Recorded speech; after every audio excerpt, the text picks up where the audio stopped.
Hello students, welcome to GPS online English classes. Hope everything is well with you. Students, we are at lesson number 8, which is a poem, and the title is Changing the Past. We have already read the poem. हम इस poem को पढ़ चुके हैं. So today we are going to write the answers. हम इनके answers को आज लिखेंगे.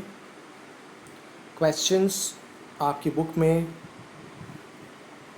पेज नंबर 33 में पर लिखे हुए हैं. So you have to open your textbooks to page number 33.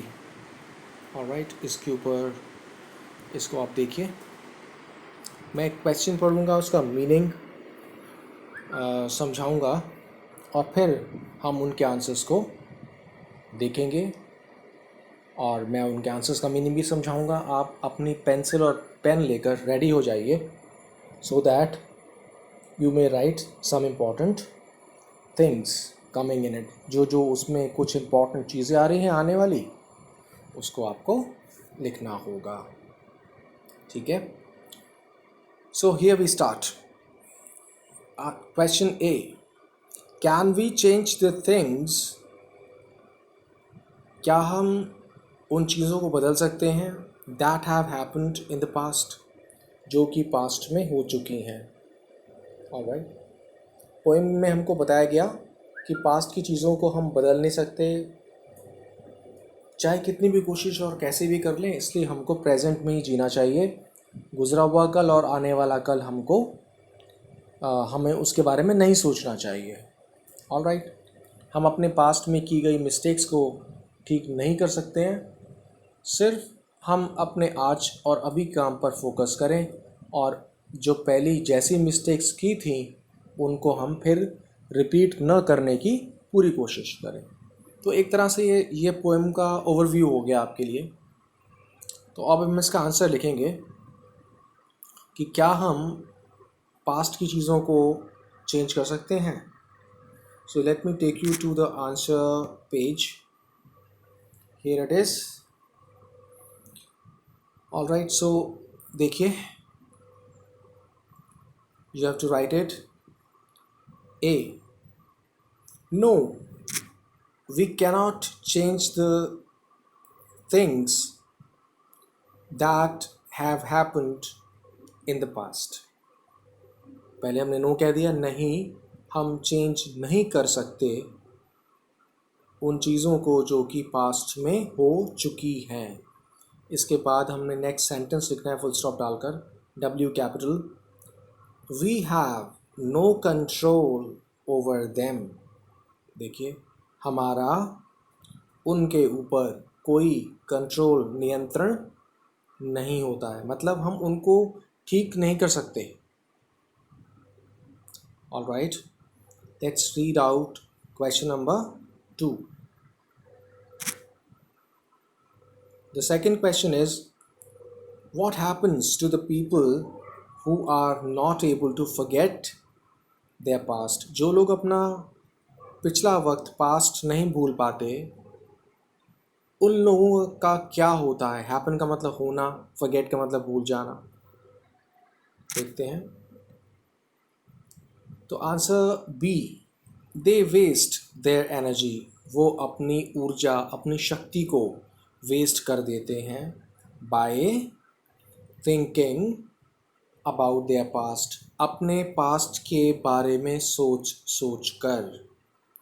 Okay, past life का मतलब पास्ट ही हुआ, पुरानी ज़िंदगी के बारे में सोच कर, मिस्टेक्स के बारे में सोच कर और बिहेवियर के बारे में सोच कर. तो past life, mistakes and behaviour, जो गलतियां जो उन्होंने की और जो उनका बिहेवियर था जो गलत हो गया, उसके बारे में सोच कर वो अपनी एनर्जी को वेस्ट कर देते हैं. Alright, you can take a good look. Let's move back to the question. See, why do things happen in life?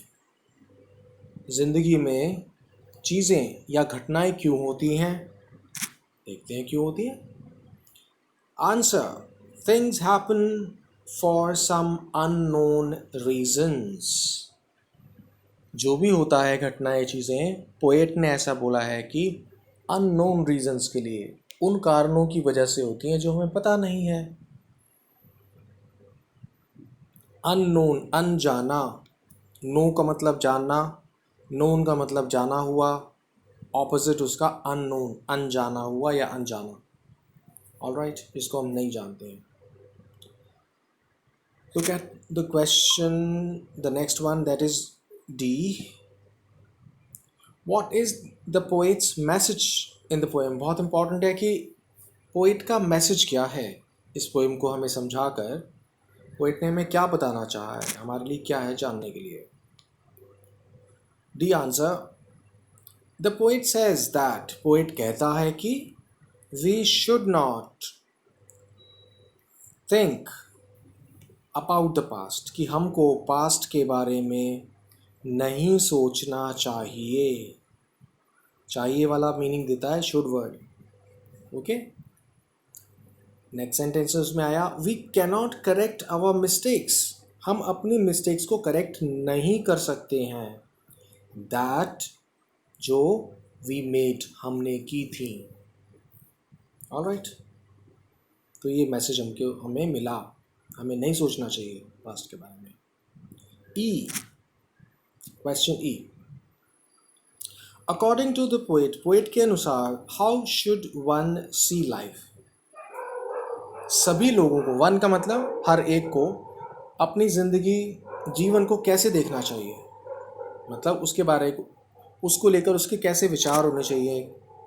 देखते हैं कि क्या कहते हैं आंसर में। According to the poet, poet के अनुसार, we should live in the present. हमने इस पोएम को पढ़ा तो हमने बड़ी इंपॉर्टेंट बात ये जानी कि हमें अपने प्रेजेंट में, आज में और अभी में जीना चाहिए, नॉट पास्ट, बीते हुए समय में नहीं, और फ्यूचर या आगे आने वाले कल के बारे में सोचकर नहीं। वी शुड मूव ऑन, और हमें आगे बढ़ जाना चाहिए। यहाँ मूव ऑन का मतलब है जो हमसे गलतियाँ हो गई, जो हमसे ख़राब हो गया, उसको हमें छोड़कर आगे बढ़ जाना चाहिए, उसके ऊपर ही फोकस नहीं करना चाहिए। अब देखिए, शॉर्ट आंसर चीज़ें आ गई हैं। अब आया एफ क्वेश्चन में कि हमको फाइंड आउट द वर्ड्स पर फाइंड आउट कीजिए फ्रॉम द पोएम, पोएम के से which mean the same as, जिनके सेम मीनिंग्स हैं। ऑलराइट, जिनके सेम मीनिंग्स हैं, ये देख लीजिए आप क्या क्या है। First, attention. अटेंशन का होता है फोकस। मैं भी आपको सभी आंसर्स दिखा दूंगा इसके।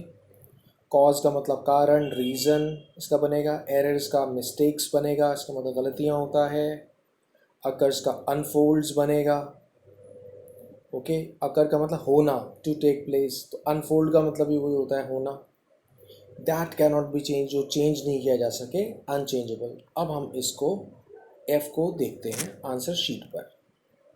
देखिए, first is focus, FOCUS, second is reason, third is mistakes, fourth is unfolds, UNFOLDS, और fifth and the last is unchangeable, UNCHANGEABLE। Alright, next question G, give the opposites of. अब हमको हम इनके ऑपोजिट्स बताने हैं। पास्ट का क्या होता है, प्रेजेंट। लाइफ का डेथ होता है, नेगेटिव का पॉजिटिव होता है। क्राई का लाफ होता है। ओके, टुमारो का येस्टरडे होता है। बहुत सिंपल है, फिर भी हम देख लेते हैं। जीवन, फर्स्ट प्रेजेंट, लाइफ का डेथ, सेकंड नेगेटिव का पॉजिटिव, क्राई का लाफ, और टुमारो का येस्टरडे, टुडे भी कह सकते हैं, दोनों हो जाएंगे इसके। अब हमको लास्ट वाले क्वेश्चन में गिवन है, give rhyming words from the poem, कि इसमें वो राइमिंग वर्ड्स कौन से हैं जिनकी सेम साउंड, सिमिलर साउंड होती है। ट्राई का क्राई, अननोन का शोन, स्टे का अवे, बी का सी, गॉन का गॉन का ऑन। तो वही है, एक बार फिर देख लीजिए आप, पेज पर लिखा हुआ CRY क्राई, सेकेंड सी, थर्ड शोन, ये SHOWN, फोर्थ ऑन, और 5 है away. Alright, so let me make this page clear to you so that you would all have a good look. और ध्यान से देखिएगा इस पूरे पेज को। हमने इसके आंसर्स को भी डिस्कस कर लिया है कि आंसर्स क्या हैं। ऑलराइट, सो आपको इन सभी को अपनी बुक्स पर करना है, बुक्स के अंदर ही। जब तक आपको ये ना बताया जाए कि नोटबुक पे कौन सी चीज़ें करनी है, तब तक अब जैसे क्वेश्चंस के जो स्पेस बना हुआ है बुक्स के अंदर ही है, क्वेश्चंस, बुक के क्वेश्चंस के आंसर्स तो बुक में किए जाने हैं। जो ग्रामर वाला हिस्सा होता है, जो बुक में नहीं हो और हम अलग से कर रहे होते हैं, वो आपको नोटबुक में नोट करना होता है। ऑलराइट, बुक स्टार्ट करने से पहले, जैसा कि इंस्ट्रक्शंस आपको मिली थी, बुक्स स्टार्ट करने से पहले जो ग्रामर और राइटिंग वाला जो भी वर्क हुआ है April 1 से, 1 अप्रैल से, वो सारा आपको अपने नोटबुक्स में नोट करना है और था। नहीं भी नोट किया तो आप कर लीजिए, वीडियोस देखिए पुराने। GPS पर जो गुलाब पब्लिक स्कूल का वीडियो चैनल है उस पर आप जाइए, यूट्यूब चैनल, और उस पर संजय सर के नाम से होंगे वीडियोस, आप देखिए। ऑलराइट, आपको सारे मिल जाएंगे वहाँ पर। So I hope that it is all clear to you. Fine, so stay happy, stay safe, take care of your health. See you later. Thank you so much.